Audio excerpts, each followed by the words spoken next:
Hey y'all, I'm Deidra and this is ShadeTree Reads. You might notice a little bit of a different setup, maybe even a little bit different quality of video, and that's because I got a new camera.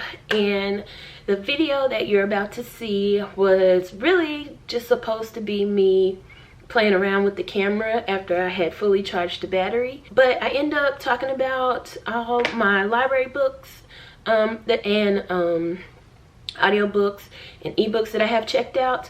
And so I was playing around with practicing editing and things of that nature, and it's not so bad that I don't want you guys to see it. So I am recording this after having edited most of it, and I just need to fill in a couple spots. And I didn't record an intro because like the beginning of that footage is just me messing around with some of the settings, and I still have much to learn with this setup. But my cat is still sleeping, so I thought I would try to film this little intro and kind of correct some things that correct some things that not that I said, but that I left out, or clarify. And so that's what this is. Please note that there are a few times when you can hear the heat kick on and off. It was cold the morning that I shot the footage that you're about to see. Also, there's some stuff on my shirt that you'll see. I mean, I didn't notice it while I was shooting, but it's there and I do take it off at some point. So also, I noticed while I was editing this, and I did try to take it out as much as I could, but I realized that prior to making the video that you're about to see, I hadn't recorded much other than being live. So I smack a lot when I'm trying to gather my words, and I really hate to hear that in other people's content. So I am highly conscious of it, and I'm very sorry that the parts that I'm not able to edit out, I'm sorry about that. And I am super sensitive to it, and going forward I'll try my best to either edit that out or just re-record that section that I can hear myself like kind of smacking my lips when I'm trying to figure out what to say next. I'm not apologizing for the ums because I think that's just natural, but like I really hate the smacking of the lips. So I'm apologizing for that, and like I said, I'm aware of it. I could see myself other than like I was filming from my phone, but I wouldn't look at the camera, and I noticed that when I was editing. So there's that. And I also don't know what the microphone is like with this. I don't even know if there is one, so we'll see about that. Bet I'm looking extra crusty because we're in HD. Wearing a mask is giving me a pimple, but I am reading this. I'm gonna knock this out today, and I have been listening to this. Well, I haven't. I'm gonna start listening to this. I borrowed the audiobook from Hoopla, and I am ready to get started on this. I'm just afraid it's gonna be kind of heavy. So for the Only Good Book Club, I am reading The Moon and the Others. Editing Deidra here, and for the whole time that I talk about this book, I mispronounce it. And so I just want to let you know that although I mispronounce it from this point forward, I am well aware that there is no S on this word. It's The Moon and the Other. I know. It's by John Kessel. So I have not really started this one. I have read maybe the first couple pages just to get a feel Like, the print's not super big. I don't know if you can see it. The print's not super big on the page, but also I've seen it smaller, but he thick. It's over 500 pages. My heat is kicking on, it's cold. Yeah, it's 594 pages. We are supposed to have this read by the end of the month so we can talk about it. And the audiobook is pretty long. I want to say it's like 20 something hours. I could be wrong about that, but I need to get started on it. I just have also been listening to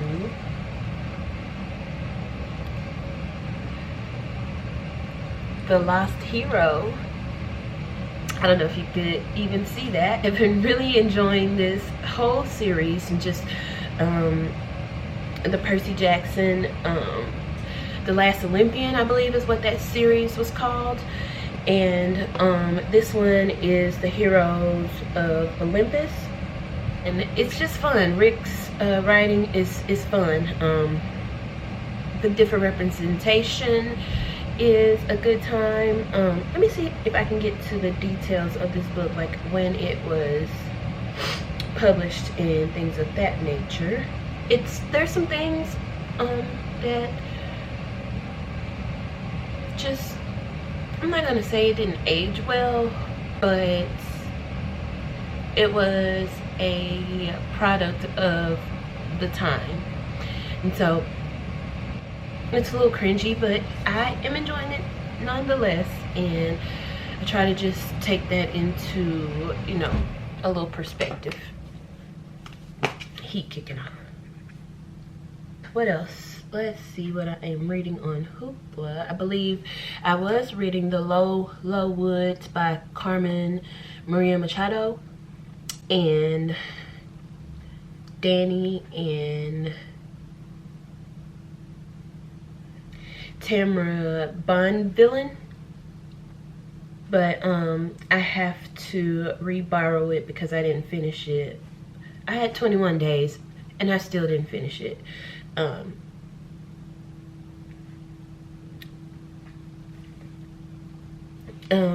It was okay. The art style's not my favorite, but I like Machado's writing. So a book that I am excited to dive into is Breast and Eggs by Miko Kawakami. I believe that's how you pronounce their name, or her name. This is the story of 3 women by a writer hailed by Haruki Murakami as Japan's most important contemporary novelist, challenging every preconception about storytelling and prose style, mixing wry humor and riveting emotional depth. Kawakami is today one of Japan's most important and best-selling writers. She exploded onto the cultural scene first as a musician, then as a poet and popular blogger, and now as an award-winning novelist. Breast and Eggs paints a portrait of contemporary womanhood in Japan and recounts the intimate journeys of 3 women as they confront oppressive Moors and their Moors, M-O-R-E-S, and their own uncertainties on the road to finding peace and futures they can truly call their own. It tells the story of 3 women: the 30-year-old Natsu, her older sister Mikiko, and Mikiko's daughter Midoriko, M-I-D-O-R-I-K-O. Mikiko has traveled to Tokyo in search of affordable breast enhancement procedure. She is accompanied by Midoriko, who has recently gone silent, finding herself unable to voice the vague yet overwhelming pressures associated with growing up. Her silence proves a catalyst for each woman to confront her fears and frustrations.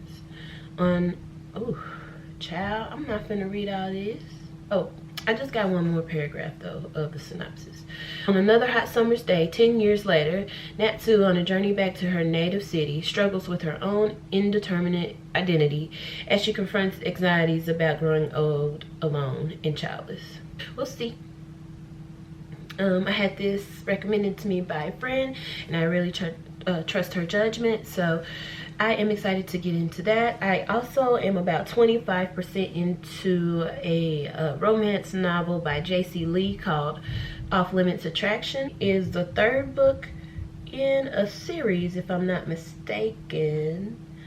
Oh yes, it is. It is the Heirs of Hansel series, but they can be read in any order. So I believe I heard about this book from Bethany from Beautifully Bookish Bethany, either on her Goodreads or on her channel. If I can't remember exactly, but it's maybe about a month ago. And I'm pretty sure she told me that I could read it out of order, because so far, like I said, I'm 25% into it, and there's not any characters that I am wondering if I should know more about them yet. So I think that's so far proven to be true. I'm enjoying it enough. It's a little bit of a slow burn situation, but I am enjoying it so far. The writing's good. Other things that I am reading is Black Tutors, The Untold Story by Miranda Kaufman. Is a nonfiction book. And I have not started this at all. I cannot remember. Let me check my Goodreads and see if I can figure out where I was told about this book.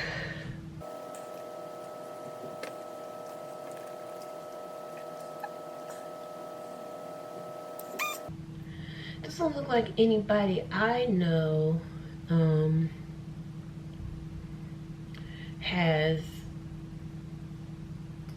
read it. I don't remember where I think maybe I was looking for some other nonfiction books. Pretty sure it was the one that was Black and British, because I think that came out. Yes, it came out. No, it came out a while ago. There was a book about British Black folk that came out last year, maybe like the last part of last year, that I added to my list. I'm right here, I can look it up, but I'm pretty sure I went down a rabbit hole of looking at suggested books, and that's how I found this one. And also I got this cute little bookmark. All Dreaming of Celia, and I'll put their shop information from Etsy in the description box. But anyways, I am excited to get into this. This book was published in 2017, and I'll probably read the author's note first, just because that's, and yeah, I just want to see what she is trying to do first. We'll see. So by now, if you're not aware of Now That's What I Call Black Love, I don't know what you're doing. I am going to be starting this when I need a break from The Moon and the Other, preparing for our first live show on that channel. That's going to be happening on February 13th. And I am really excited to get into this. I'm excited to start that series. I'm excited. Romance gets me hype. My only concern about this book going into it is I hope it's not too hetero. And I do see that it's broken up into sections where single is part 1, married is part 2, and divorced is part 3. There's no part 4 that I can see. So I know everybody's goal is not to get married. Everybody's go. Everybody doesn't view divorce the same, and so, you know, I'm interested to see what this collection of essays is going to be about in regards to Black love, and how I'm thinking this is yeah, African American community, so they don't say Black, meaning that I don't know. We'll just have to read it and find out what this is about. But it's a collection of essays, and it was published in 2013. So this will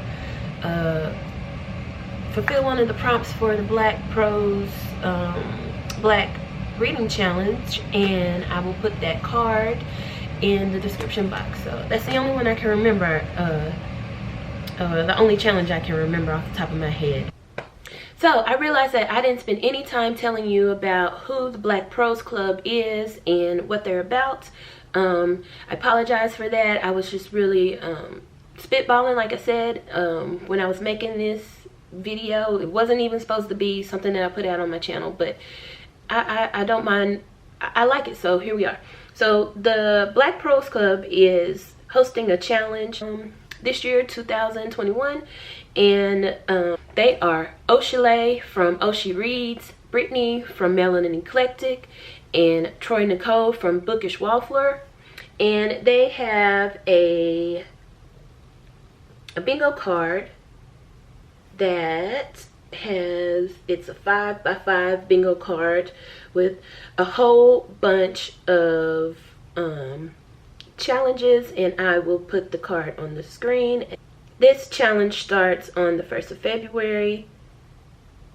No, this challenge is an all year round challenge. They announced this about a week ago, and I am just late to talking about it on my channel, but they have announcement videos, and I will put a link as well as a card to that video in the description box and in the card. We may talk about that later, but so this is published in 2013, so that will fulfill one of those. And I also borrowed this, Ethic by Ashley Antoinette. I read A Moth to a Flame, or Moth to a Flame by her in December. I am excited to get popping on this one because Moth to a Flame was the foundational book for I guess this whole series. What is this series called? I don't know. I do not know, but this is called Ethic, and it is street lit. I think it's the best way to, I don't think you would categorize this as romance.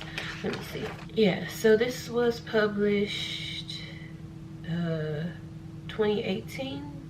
Well, it says trade paperback printing April 2018.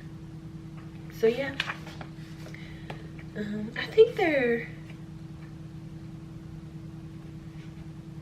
I don't really know.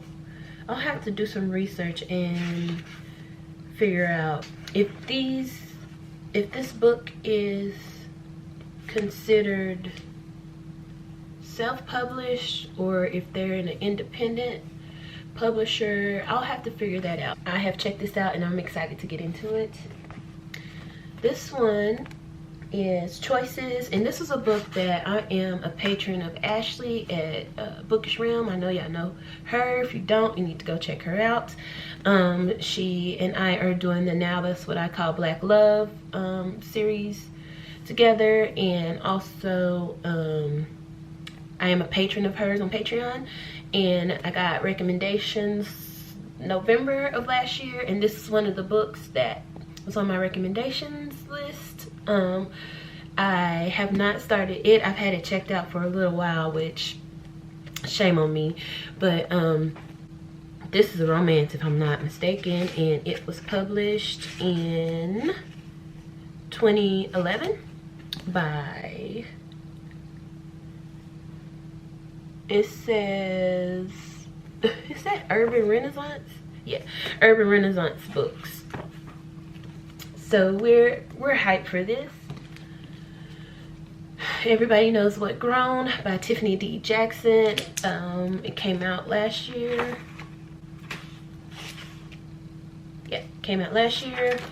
Everybody knows what this is about. I checked it out. I think I can get the audiobook off of Scribd, and I will try, and I'm probably gonna want to read this in one sitting, so I haven't started yet, and I have like 2 more weeks left on my borrow, so I probably do that in like one sitting over the weekend while I'm cleaning. Then this is another one that was recommended to me from Ashley.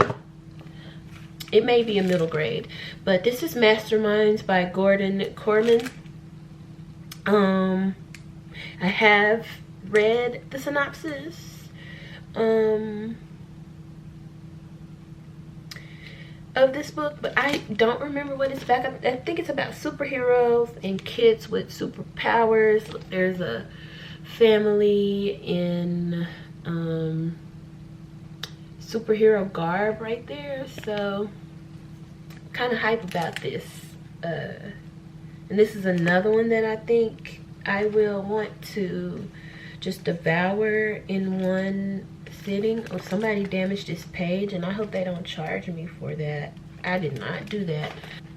You know, it makes me mad when they charge you for books that you didn't damage and then you don't get to keep the book. I think that's all I got checked out. That's all I got checked out right now. I have some other books that I want to read